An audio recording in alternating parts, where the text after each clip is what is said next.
Assalamualaikum warahmatullahi wabarakatuh. Perkenalkan, nama saya Warisri Retnaningsi. Di sini saya akan membahas tentang hakikat pembelajaran IPA di kelas rendah. Hakikat pembelajaran IPA terbagi menjadi 3, yaitu IPA sebagai produk, IPA sebagai proses, dan sikap ilmiah. IPA sebagai produk adalah kumpulan hasil kegiatan dari para ahli saintis sejak berabad-abad yang menghasilkan berupa fakta, data, konsep, prinsip, dan teori-teori.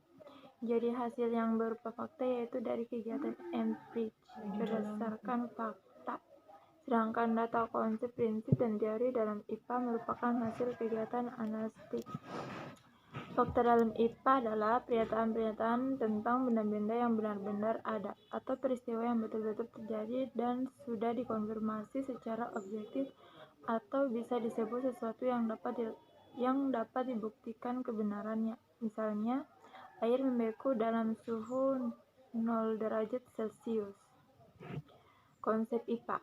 Konsep IPA adalah berupa penggabungan ide antara faktor-faktor yang ada hubungan satu dengan yang lain. Misalnya, makhluk hidup dipengaruhi oleh lingkungannya.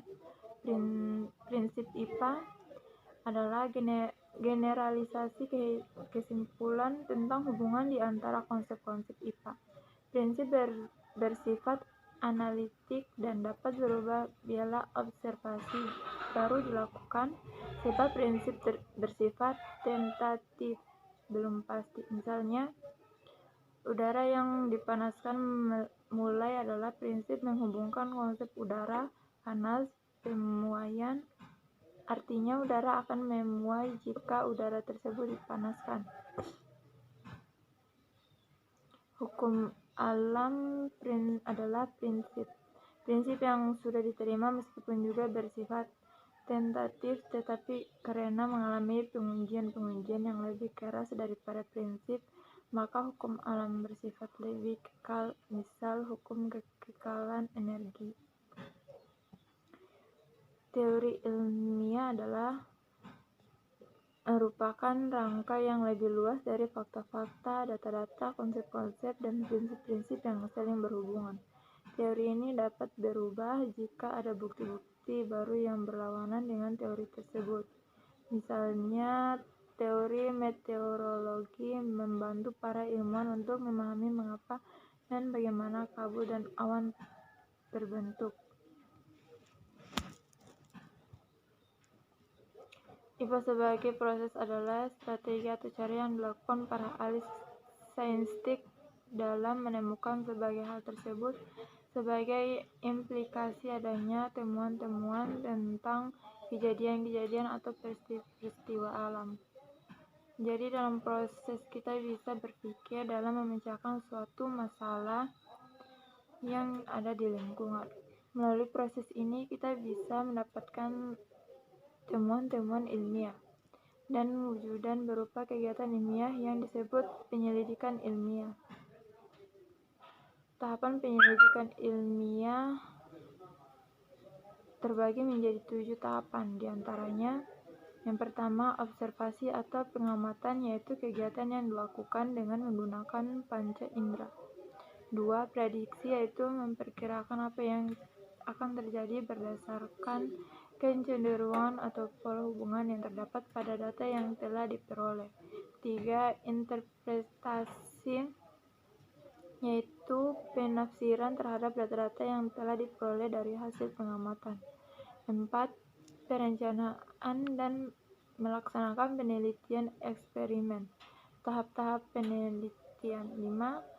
Mengendalikan variabel, yaitu mengukur variabel sehingga ada perbedaan pada akhir eksperimen karena pengaruhi variabel yang diteliti. 6.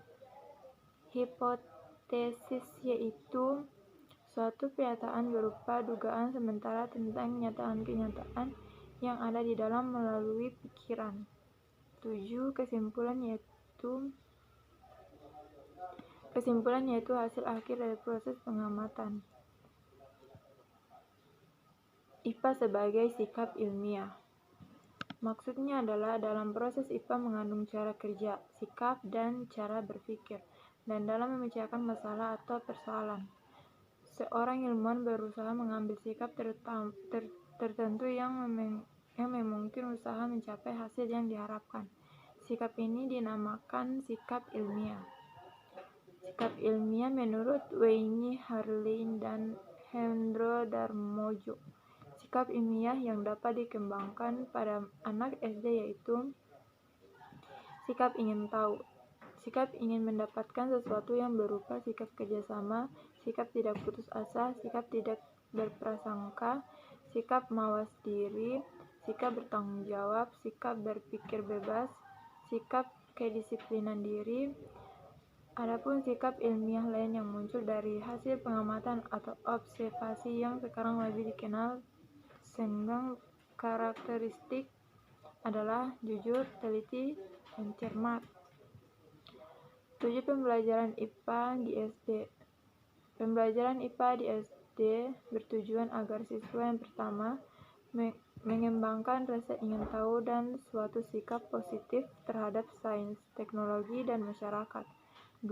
Mengembangkan keterampilan proses untuk menyelidiki alam sekitar, memecahkan masalah, dan membuat keputusan. 3.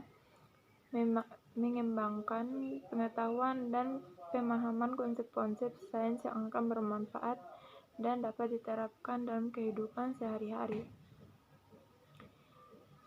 4. Mengembangkan kesadaran tentang peran dan penting sains dalam kehidupan sehari-hari. 5. Mengendalikan pengetahuan, keterampilan, dan pemahaman ke bidang pengajaran lain. 6. Ikut serta dalam memelihara, menjaga, dan melestarikan lingkungan alam.